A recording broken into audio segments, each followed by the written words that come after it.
आज हम दुनिया के भव्य और नायाब उम्मेद भवन पैलेस के सामने खड़े हैं। उम्मेद भवन पैलेस हिंदुस्तान के जितने भी पैलेसेस हैं उनमें सबसे लास्ट में बना हुआ पैलेस है और सबसे बड़ा पैलेस है।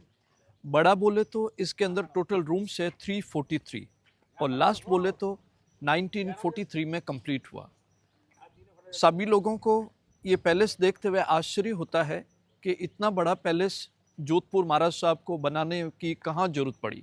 तो मैं ये बताना चाहता हूँ कि 1929 से लेकर के 1943 के बीच में मारवाड़ के अंदर भयंकर अकाल पड़ा था।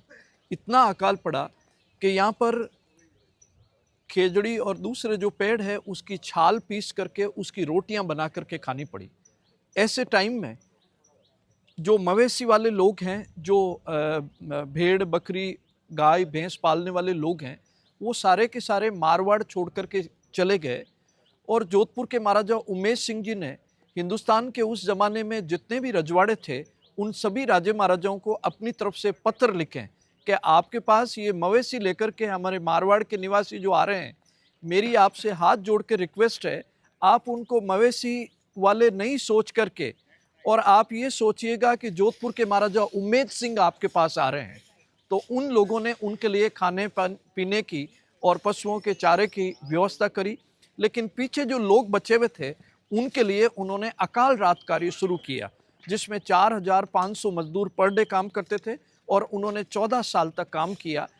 तो इनडायरेक्टली उन लोगों को रोजगार देने के लिए इस पैलेस का निर्माण करवाया गया। और उस जमाने में जो मजदूर काम करते थे, एक मजदूर को एक दिन में 25 पैसा मिलता था। लेकिन उस चारानी की इतनी वैल्यू थी कि 1 रुपए के अंदर 12 किलो बासमती राइस, 18 किलो गेहूं और 3 किलो शुद्ध देसी घी आता था। तो ये पैलेस, जैसा मैंने आपको बताया कि 14 साल लगे इस पैलेस को बनने में। और इसमें जो पत्थर काम में लिया गया है, जोधपुर में इस पैलेस से पहले ये पत्थर कहीं पर भी काम में नहीं लिया गया। और इसके बाद में जोधपुर की जितनी बिल्डिंग्स बनी है वो सभी की सभी इसी पत्थर की बनी है।